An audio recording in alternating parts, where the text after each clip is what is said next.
Uttarakhand police SI 2026 को ध्यान में रखते हुए 2025 प्रीवियस ईयर क्वेश्चन पेपर वो मैंने सॉल्व कराया था।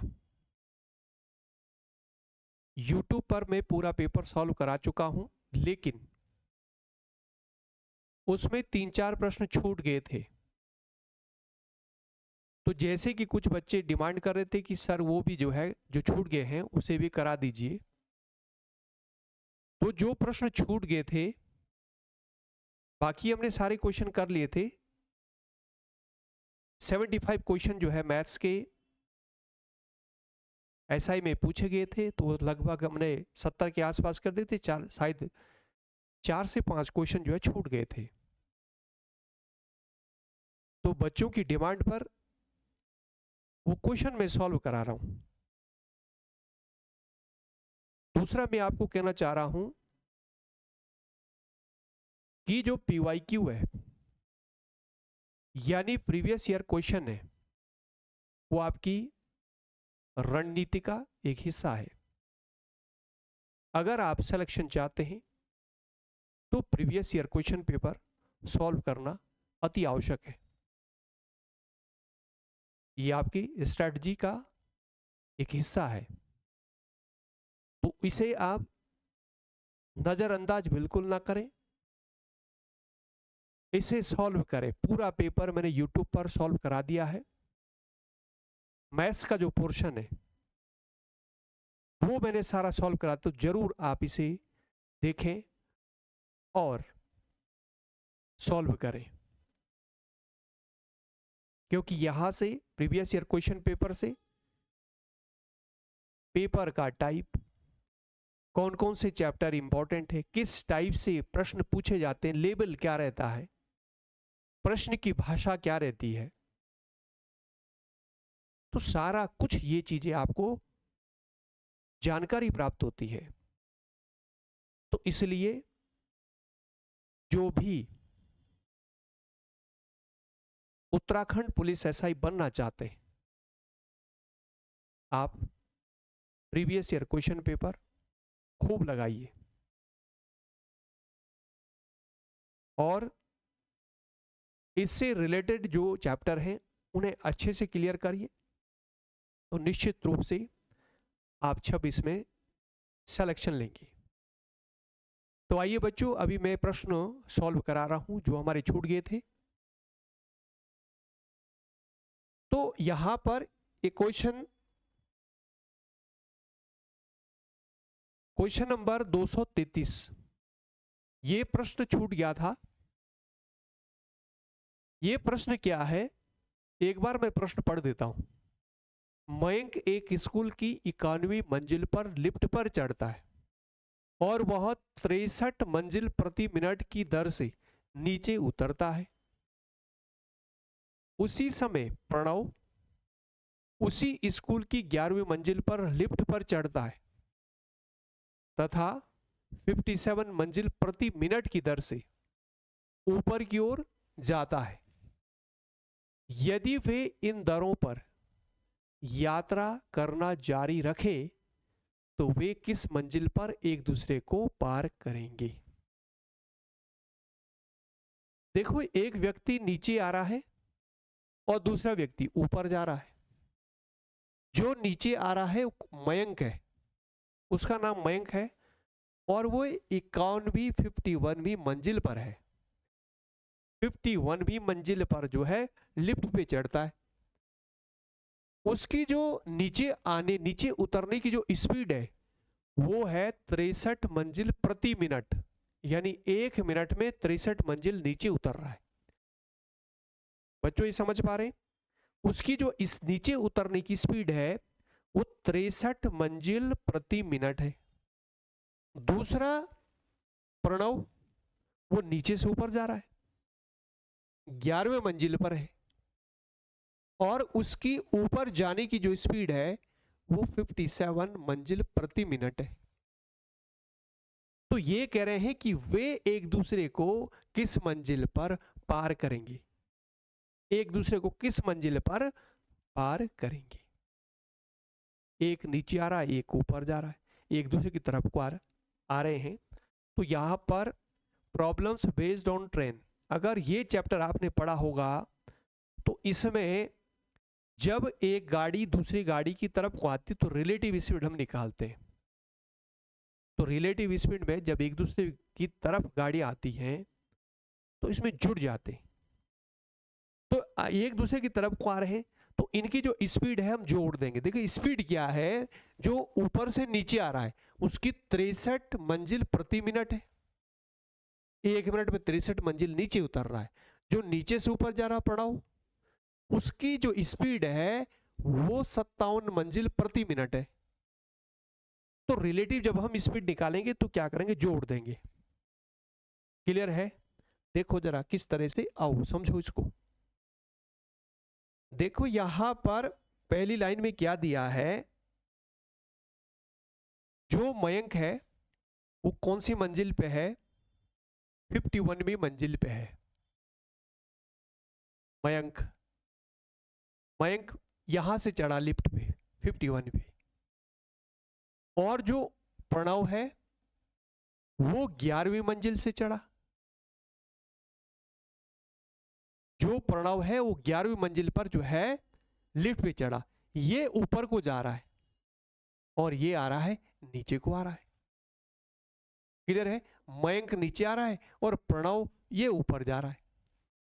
अब एक लाइन में दिया है कि जो इनकी स्पीड है, ये जो नीचे उतर रहा है इसकी स्पीड है 63 मंजिल प्रति मिनट। बच्चों ध्यान समझना, आराम से समझो कॉन्सेप्ट को। 63 मंजिल प्रति मिनट, ये नीचे उतरने की इसकी रफ्तार है। और जो नीचे से जा रहा ऊपर, इसकी जो ऊपर चढ़ने की रफ्तार है वो 57 मंजिल प्रति मिनट है। समझ पा रहे हैं आप इसे? ये मतलब मैंने अपनी ओर से नहीं लिखा, ये प्रश्न में दिया है। ये प्रश्न में दिया है कि इसकी जो नीचे उतरने की रफ्तार है वो 63 मंजिल प्रति मिनट है, और जो नीचे से ऊपर जा रहा है इसके ऊपर को जो रफ्तार है वो 57 मंजिल प्रति मिनट है। ठीक है? यानी ये तो ज्यादा मंजिल आ रहा नीचे, ये कम चढ़ पा रहा क्योंकि ऊपर चढ़ना कठिन है, नीचे जो है लिफ्ट आसानी से आ रही है। अब एक नीचे आ रहा है एक ऊपर, तो रिलेटिव स्पीड क्या करेंगे, हम जोड़ देंगे। देखो यहां पर इसको जोड़ दो दोनों को। देखो 1 मिनट में ये नीचे इतना उतर पा रहा है और ये ऊपर इतना चढ़ पा रहा है, 57 चढ़ पा रहा है। तो 1 मिनट में इनकी जो है रिलेटिव स्पीड, 1 मिनट में कितनी मंजिल चढ़ पा रहे हैं, दोनों को जोड़ दो। कितना हुआ, 7 और 3 10 की 0, एक कैरी लगा, 120 मंजिल। बच्चों ये समझ पा रहे हैं? 120 मंजिल प्रति मिनट, 120 मंजिल प्रति मिनट, ये इनकी रिलेटिव स्पीड है। यानी 1 मिनट में कुल ये दोनों कितनी मंजिल चढ़ रहे हैं, 120 टोटल। 63 ये नीचे उतरा, 57 ये ऊपर चढ़ा, तो कुल मिलाकर के 1 मिनट में कितना हुआ, कितनी मंजिल चढ़ रहे हैं 1 मिनट में, ये टोटल जो है मंजिल हो गया 120 मंजिल प्रति मिनट। बात समझ आ रही? ये तो चलो ये आपने स्पीड निकाली, ये स्पीड है, इनकी स्पीड है 1 मिनट में कितने मंजिल चढ़ रहे हैं उतर रहे हैं, टोटल मिला करके ये नीचे उतर रहा है ये चढ़ रहा, टोटल मिला के 120 है। यहां पे आओ, दूसरा कॉन्सेप्ट समझो। ये 51वें मंजिल से चढ़ा, ये 11वें मंजिल पे है, इनके बीच में कितने मंजिलें हैं, इनके बीच में जो मंजिलें हैं वो कितनी है, इन दोनों के बीच में जो मंजिलें कितनी है, 51 में से 11 माइनस करो, तो 51 में से 11 माइनस करें तो कितना मंजिल आ रहा है, 40 मंजिल। ठीक है, 40 ही तो आ रहा है, 1 - 1 0, 5 में से गया 4, 40 मंजिल। अभी इनके बीच में 40 मंजिल का फासला है। क्लियर है? क्योंकि एक 51 पे है, एक 11 पे है, तो दोनों के बीच में कितना फासला है, 40 मंजिल का फासला है। यानी डिस्टेंस, एक तरह से हम डिस्टेंस मानेंगे उसको, डिस्टेंस कितनी है, 40 मंजिल की डिस्टेंस है। इस यहां पे आना, स्पीड क्या है, 1 मिनट में 120 मंजिल चढ़ रहे हैं, और ये चढ़ रहा है, ये उतर रहा है, टोटल 1 मिनट में 120 मंजिल जो है स्पीड है। यानी ये 63 नीचे उतरा, ये 57 चढ़ा, तो टोटल 1 मिनट में 120 मंजिल जो है चढ़े उतरे। यहां पे आओ, देखो आप जानते हैं डिस्टेंस बराबर क्या होता है, स्पीड इनटू टाइम। डिस्टेंस दोनों के बीच में कितने मंजिल का फासला है, 40 मंजिल का फासला है। स्पीड क्या है, देखो यहां पर ये 1 मिनट में 120 मंजिल, ये लिखेंगे आप, ठीक है, पर मिनट इनटू टाइम। अब यहां से आप टाइम निकालेंगे, जब आप इसको देखो मंजिल से ही जब आप कैलकुलेट करेंगे तो यहां पर क्या होगा, देखो 3 आ गया, 1/3, यहां पर आपका 1/3 मिनट। टाइम जो लग रहा है वो कितना, 1/3 मिनट। यानी 40 मिनट का जो ये मंजिल है, इसको कवर करने में कितना टाइम लग रहा है, इन दोनों को 1/3 मिनट। 1/3 मिनट का मतलब आप समझ पा रहे हैं, 1/3 मिनट को अगर आप सेकंड में चेंज करेंगे तो 60 से गुणा कर, 1 मिनट में 60 सेकंड होते हैं, यानी डिवाइड 20 सेकंड। 20 सेकंड में 20 सेकंड में वो 40 जो मंजिल है, ये डिस्टेंस है, वो कवर कर रहे हैं 20 सेकंड में। फिर लाइन में बोल रहा हूं, ये 20 सेकंड में जो 40 मिनट का फासला है, ये दोनों कवर कर रहे हैं, दोनों, ये कुछ ये उतरा नीचे और कुछ ये चढ़ा, तो यानी 20 सेकंड के अंदर, 20 सेकंड के अंदर इन्होंने कवर कर लिया। तो हमारा टाइम निकला 1/3 मिनट। 1/3 मिनट का मतलब है 20 सेकंड। अब देखो पूछ क्या रहा है, अब देखो इस कॉन्सेप्ट की भाव, देखो इस लाइन पे आना, 1 मिनट में ये 63 मंजिल नीचे उतर रहा है, 1 मिनट में 63 मंजिल नीचे उतर रहा है, तो 1/3 मिनट में ये कितना नीचे उतरा होगा, क्योंकि 1/3 मिनट लगा ना, यहां पर 20 सेकंड लगा, तो 20 सेकंड में कितने मंजिल नीचे उतरा होगा। यहां से बनाओ लाइन, देखो यहां से बनाएंगे, देखो चूंकि 1 मिनट में जो मयंक है वो कितना नीचे उतर रहा है, 1 मिनट में मयंक है उतरता है बराबर, कितने मंजिल उतरता है, उतरता है बराबर कितना मंजिल, 63 मंजिल। यही तो है, ये देखो क्वेश्चन में दिया, मैंने अपनी ओर से कुछ नहीं लिखा है, ये क्वेश्चन में दिया है कि मयंक जो है 1 मिनट में 63 मंजिल नीचे उतरता है, ये प्रश्न में दिया है, मैंने नहीं लिखा, तो उसको मैंने लिखा ऐसे, 1 मिनट में मयंक जो है 63 मंजिल नीचे उतरता है। तो जो 1/3 मिनट लिए थे, तो 1/3 मिनट में ये कितने मंजिल नीचे उतरा होगा वो निकालते हैं। इसलिए 1/3 मिनट में मयंक नीचे उतरा होगा बराबर 63 गुणा 1/3। 3 से आप इसको डिवाइड करो, 3 से आप इसको डिवाइड करेंगे, यानी 21 मंजिल, ये जो है 21 मंजिल नीचे उतरा होगा। क्लियर है, यानी 1/3 मिनट में ये जो मयंक है कितने मंजिल नीचे उतरा, यानी 20 सेकंड में वो कितने मंजिल नीचे आ गया, 21 मंजिल आ गया नीचे। तो कौन से मंजिल पे पहुंचा होगा, पहले 51 पे था, 51 में से 21 माइनस करो, 51 पे ना 51 पे था पहले, इसमें से 21 माइनस करो, तो कितना, कहां पे आ गया, कौन से नंबर पे पहुंचा, 30वें पे पहुंच रहा है, ठीक है, 30वीं मंजिल पे, 30वीं मंजिल पे पहुंच गया, 51 में से 21 माइनस करो, 30वीं मंजिल पे आ गया वो नीचे। बच्चों क्लियर है यहां तक। अब यहां पे आओ कि भाई ये जो नीचे से ऊपर जा रहा है, ये 1/3 मिनट में यानी 20 सेकंड में कितना चढ़ गया होगा, इसका भी निकाल दो। देखो यहां से लाइन बनाओ, 1 मिनट में कितना चढ़ रहा है 57, यहां से लिखेंगे चूंकि क्या नाम इसका, प्रणव 1 मिनट में चढ़ा बराबर कितना मंजिल, 57 मंजिल। अपनी ओर से कुछ नहीं लिखा, प्रश्न में दिया है 1 मिनट में कितना चढ़ रहा है 57, तो 1/3 मिनट में कितना चढ़ा होगा, इसलिए प्रणव 1/3 मिनट में कितना चढ़ा होगा 57 इंटू 1/3। तो 3 से आप इसको डिवाइड करेंगे, करो डिवाइड, 3 से आपने डिवाइड किया ऐसी, 3 1 जा 3, 3 9 जा 27, 19 मंजिल।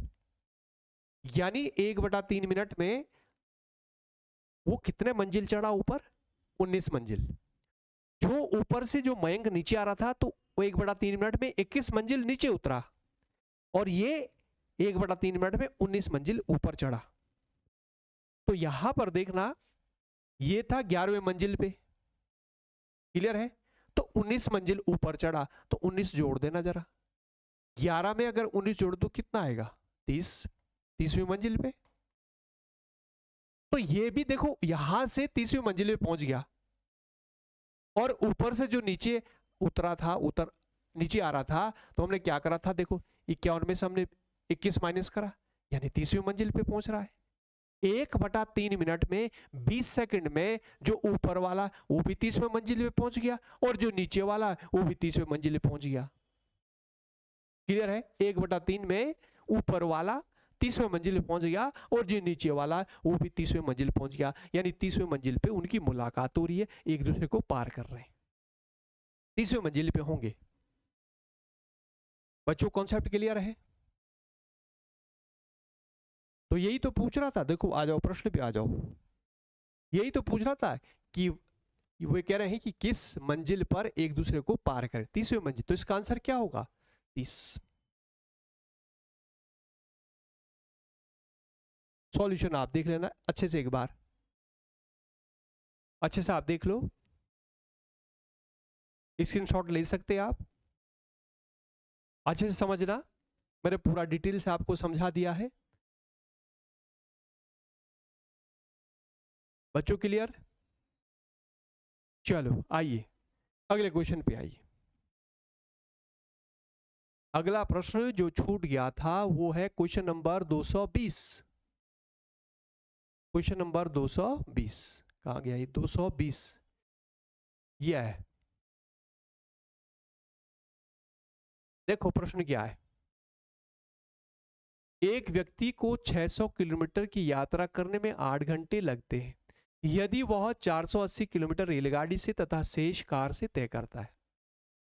यदि 400 किलोमीटर रेलगाड़ी से और शेष कार दूरी से तय करता है तो उसे 20 मिनट ज्यादा लगते हैं, तो रेलगाड़ी की गति का कार की गति से अनुपात क्या है। देखो सीधा सीधा प्रश्न क्या कह रहे हैं कि एक व्यक्ति 600 किलोमीटर की यात्रा करता है, कार से कर रहा है और रेलगाड़ी से कर रहा है। अगर वह 480 किलोमीटर रेलगाड़ी से चलता है और शेष जो है कार से चल रहा है, तो उसको 8 घंटे लग रहे हैं। फिर कह रहे हैं यदि वह 400 किलोमीटर रेलगाड़ी से चलता है तो बचा कितना 200 किलोमीटर कार से चलता है, तो बताइए, तो उसे 20 मिनट ज्यादा लग रहे हैं। पहले 8 घंटे लग रहे थे, अब 8 घंटे 20 मिनट लगेंगे। तब ये कह रहे हैं कि रेलगाड़ी की जो स्पीड है और जो कार की स्पीड है उसका रेशियो बताओ। आ जाओ, रेलगाड़ी की जो स्पीड है और कार की जो स्पीड उसका रेशियो पूछ रहे हैं। देखो बच्चों टोटल डिस्टेंस है कितनी है 600, जैसे मान लिया ए से बी तक जाना है, टोटल डिस्टेंस कितनी दी है क्वेश्चन में, डिस्टेंस दी है टोटल 600 किलोमीटर, ठीक है, और टाइम कितना लग रहा है 8 घंटे।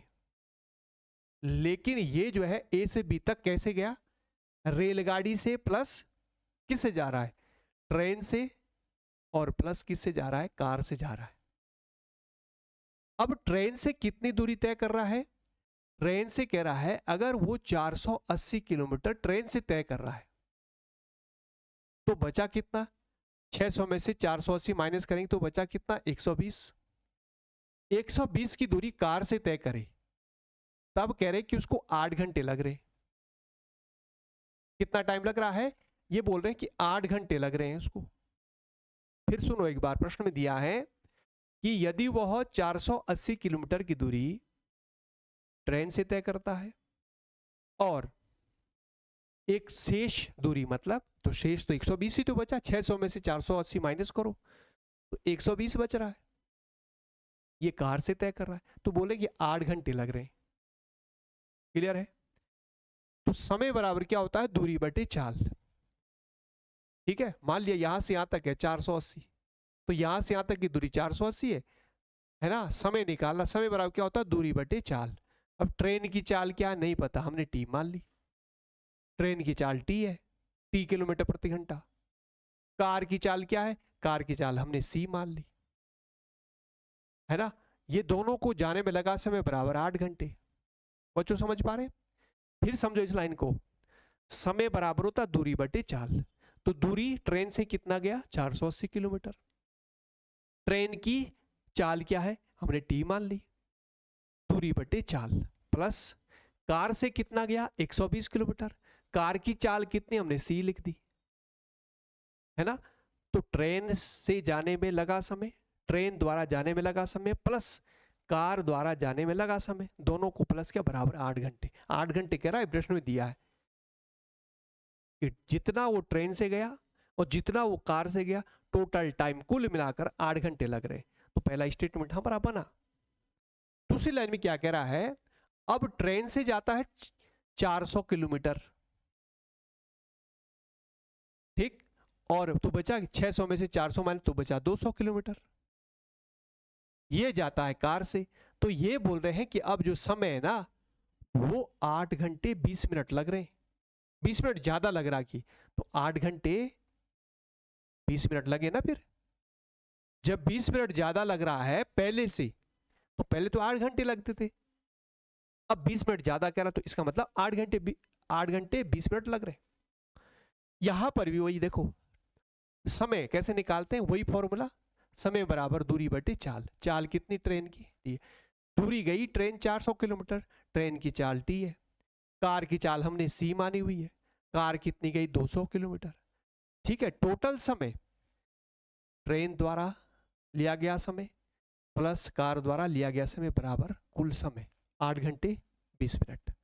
बस हो गया आपका, 2 स्टेटमेंट आपके बन गए। इसको सॉल्व कर दो, इसको आप सॉल्व करेंगे, देखो यहां पर मिनट का घंटे बनाओगे ना, तो मिनट का घंटे बनाओ कितने से डिवाइड, 60 से डिवाइड को, तो यहाँ आवर्स हो जाएगा। ये लो आवर्स में चेंज कर दिया, 0 से 0 कटा, 2 से आपने डिवाइड किया, यहाँ पर डिवाइड हो गया, यहाँ पर आ गया 3, बना ऐसे 1/3। अब यहाँ पर क्या 8 सही 1/3, 3 8 24 और 1 25, 25/3।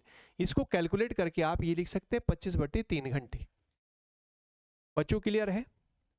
केवल कुछ नहीं करा हमने, मिनट का घंटे बनाया, और घंटा बनाने के लिए क्या कर 60 से भाग, 60 से क्यों, क्योंकि आप जानते हैं 1 घंटे में 60 मिनट होते हैं, मिनट का घंटे बनाएंगे तो 60 से डिवाइड करना। तो इसको हमने क्या देखो 1/3, 3 8 24 और 1 25/3 लिख सकते हैं। आ जाओ, अपने क्या करना है, इसको जब हम सॉल्व करेंगे ना इसे, देखो यहाँ पर इसको हम देखो, यहाँ टी है यहाँ सी, इसको एक को कैंसिल करना है, समीकरण आपको हल करना तो आता ही है, इक्वेशन सॉल्व करनी है। 120 और यहाँ पर 200 है, 120 और 200 का अगर हम एलसीएम लें तो क्या आएगा 600। 600 जो है 120 से भी कट जाएगा और 200 से भी कट जाएगा, तो 600 बनाने के लिए भी कितने से गुणा करूं, यहाँ पर 12 पंजे 60, 5 से कर दूं 5 से, देखो 5 से मैं यहाँ गुणा करूंगा, 5 से मैं यहाँ गुणा कर रहा हूं, और 5 से मैं जब यहाँ गुणा करूंगा, ठीक है, तो 5 से मुझे यहाँ भी गुणा करनी पड़ेगी, यानी 5 से मैं पूरे में गुणा कर रहा हूं, यहाँ भी यहाँ भी यहाँ भी कर सकते हैं आप। बराबर के इस साइड में अगर 5 से मल्टीप्लाई करिए तो बराबर के इधर भी 5 से गुणा कर सकते हैं। इक्वेशन सॉल्व करनी आप पहली क्लासों में आप सीख चुके हैं, स्कूलों में जब आप स्कूल पढ़ते थे तो उस समय आप इक्वेशन कैसे सॉल्व करते थे ये आप सीख चुके हैं। तो मैंने 5 से यहां गुणा करी, 5 से यहां भी और यहां भी कर। कैसा क्यों? ताकि हमारा ये कैंसिल हो जाए, ठीक है, एक आपका जो पद है वो कैंसिल हो जाए। यहां पर मैं कितने से गुणा करूं कि मेरा 600 बन जाए? 3 से, ठीक है। अगर 3 यहां कर दो, यहां भी 3 और यहां राइट साइड में भी 3 से करनी पड़ेगी भाई, राइट साइड में भी 3 से मल्टीप्लाई करनी पड़ेगी। बात समझ पा रहे? अब देखो जब आप इसे सॉल्व करेंगे तो देखो यहां पर देखो, ये था ना 3, 3 यहां कर देता हूं ना, 3 3 यहां गुणा कर दो, ठीक है।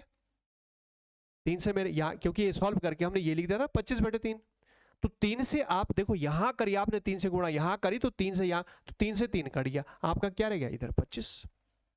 यहां भी आओ, देखो इधर भी देखो, मैं काटना बता रहा हूं आपको कैसे। देखो 3 की गुणा जब 200 में क्या बनेगा? 600। और 120 की गुणा जब 5 में होगी तो क्या बनेगा? 600। तो इससे ये कट जाएगा, कटेगा, माइनस हो गया ना, घटाने पर ये माइनस और ये माइनस। क्लियर है? तो ये माइनस से प्लस कट गया क्योंकि 600 किलोमीटर बटे सी, 600 किलोमीटर बटे सी, ये कट गया। यहां पर क्या बचा आपका? देखो जब आप इसकी गुणा करेंगे और इसकी गुणा करेंगे, देखो ये तो 1200 बनेगा, 3 चौको 1200 आ गया, यहां पर क्या बनेगा? ये 1200 बन रहा है। और जब आप 5 की गुणा करेंगे इसमें तो कितना बन रहा है? 0 और 8 पंजे 40 की 0, 4 8 5 को 20 और 4 24, 2400 है। तो जब इसमें देखो नीचे टी है, देखो यहाँ पर टी है नीचे, यहाँ भी टी है, इसके नीचे देखो ना टी है। जब आप इसमें से इसको घटाएंगे, 2400 में से 12 घटाएंगे तो 1200 ही तो बचेगा, 1200 बटे टी। 2400 बटे टी में से 1200 बटे टी माइनस किया तो आपका ये आ रहा है। और यहां पर राइट साइड में आपका क्या बन रहा है? राइट साइड में देखो, ये आपका देखो जब आपने गुणा करा तो 5 40 हो गया, और यहां पर 25 है, ये 40 में से 25 घटा रहे हैं तो कितना बच रहा है? यहां पर 15 बच रहा है। बच्चों यहां तक क्लियर है? भाई हमने क्या करा? इक्वेशन तो सॉल्व करी, ठीक है। तो हम इक्वेशन सॉल्व करी तो यहां पर देखो आपका टी की वैल्यू आ जाएगी, लो टी की वैल्यू आ जाएगी, लो डिवाइड कर दो, डिवाइड कर दो भाई। यहां पर ये 1200 है, इधर 1200 और यहां पर नीचे टी है, क्रॉस मल्टीप्लाई करेंगे तो टी तो इधर जाएगा, 15 आ जाएगा, 15 से डिवाइड कर दो आप, है ना। 15 × 120 यानी 80 बार कट गया, यानी टी बराबर कितना आ रहा है? 80। यानी जो ट्रेन, टी का मतलब ट्रेन की जो चाल है वो 80 किलोमीटर प्रति घंटा है। ट्रेन की चाल कितनी है? 80 किलोमीटर प्रति घंटा। अब आपने निकालनी कार की चाल, तो कार की चाल, टी की वैल्यू आपके पास है, सी की वैल्यू चाहिए तो रख दो, कहीं पर भी रख दो। देखो यहां पर पहली इक्वेशन आपकी क्या थी? देखो आपको क्या चाहिए? टी तो आपने निकाल दी, आपको सी चाहिए, सी की वैल्यू चाहिए। तो पहली इक्वेशन आपकी क्या थी? देखना यहां पर हमारा क्या था? पहले 480 बटे टी था, और प्लस यहां पर क्या था? 120 बटे सी था, और यहां पर क्या था हमारा? 8 घंटे। तो टी की वैल्यू आप 80 रख दो, यहां पर टी की जगह में क्या रख दूं? 80 रख दूं, यहां पर लो 80 रख दिया, क्योंकि टी की वैल्यू तो हमने निकाल दी ना। करो डिवाइड, क्योंकि हमें सी भी तो चाहिए। देखो 0 से 0 कटा, 8 छक्के 48 हुआ, 6 इधर जाएगा, 8 में से 6 घट गया, 2 आ गया, यहां पर आपका 120 बटे सी है ना। 2 से आप डिवाइड करो, ये 60 आ गया। यानी जो कार की स्पीड है ना वो 60 किलोमीटर प्रति घंटा है। आगे दोनों की, ट्रेन की तो है 80 किलोमीटर प्रति घंटा, देखो टी बराबर 80 आ गया, और कार की आ गई 60। रेशियो पूछ रहा है कि ट्रेन की और कार की जो स्पीड उसका रेशियो बताओ। तो रेशियो मतलब ऐसे ही तो लिखना आपने, क्या करना है? ऐसे तो लिखना आपने, ट्रेन की स्पीड और कार की स्पीड इसका रेशियो। तो ट्रेन की स्पीड 80 है, कार की 60 है, 0 से 0 कटा, 2 से डिवाइड किया 4, 2 से डिवाइड किया 3, तो कितना आ गया? 4/3, यानी 4:3। जो स्पीड है वो क्या आ गई? 4:3 आ गई। ट्रेन की और कार की जो स्पीड है वो कितनी आ गई? 4:3। बस ये आपका आंसर है। डिटेल से आप ढंग से आराम से करना, कॉन्सेप्ट को समझना है। बस केवल 2 स्टेटमेंट बने थे, हमने यही काट दिया, बस टी की वैल्यू आ गई, कुछ नहीं है, केवल स्टेटमेंट है। ये प्रश्न में दिया था, प्रश्न में दिया था, बस केवल मैंने मिनट का जो है, मिनट था उसको घंटे में बदला, माइनस किया, ठीक है, इसे कट गया, टी की वैल्यू आ गई। सी की वैल्यू आपने यहाँ टी की वैल्यू रख दी 80, सी की वैल्यू भी आ गई। ठीक है, यानी टी की जो ट्रेन की चाल है वो 80 है, कार की चाल 60 है, दोनों का रेशियो 80/60 दे कैलकुलेट कर दिया, 4:3 आ गया। लो बच्चों देख लो, अच्छे से देख लो एक बार।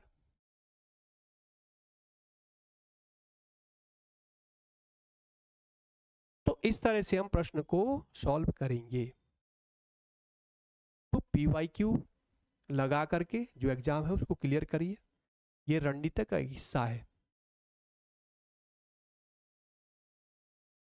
तो ये 2 प्रश्न मैंने करा दिए हैं, और शायद 2-3 लास्ट के 2-3 क्वेश्चन और छूट गए थे, लास्ट के क्वेश्चन, तो वो जो है अगली वीडियो में मैं करा दूंगा। 2-3 क्वेश्चन और छूटे लास्ट में, अंतिम जो क्वेश्चन थे वो लास्ट में छूटे हुए थे, बीच में ये दो क्वेश्चन छूटे थे, बाद में लास्ट में 2-3 क्वेश्चन और छूटे, तो अगली क्लास में मैं वो करा दूंगा।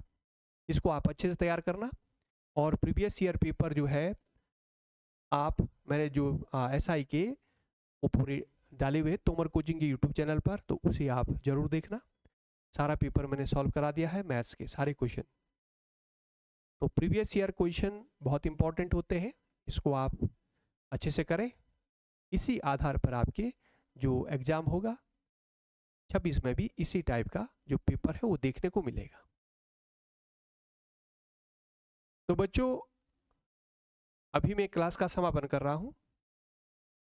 जो पहली बार YouTube चैनल पर आए हैं तोमर कोचिंग के, तो आप जो है वीडियो को लाइक जरूर करें, शेयर करें, और अपने दोस्तों में भी ये जो है शेयर कर दें, और चैनल को सब्सक्राइब कर दें। तो बच्चों अभी क्लास का अब समापन, फिर अगली क्लास में जो 2-3 क्वेश्चन रह गए वो अगली क्लास में मैं करा दूंगा। तो मिलते हैं फिर अगली क्लास में, तब तक के लिए जय हिंद, जय उत्तराखंड।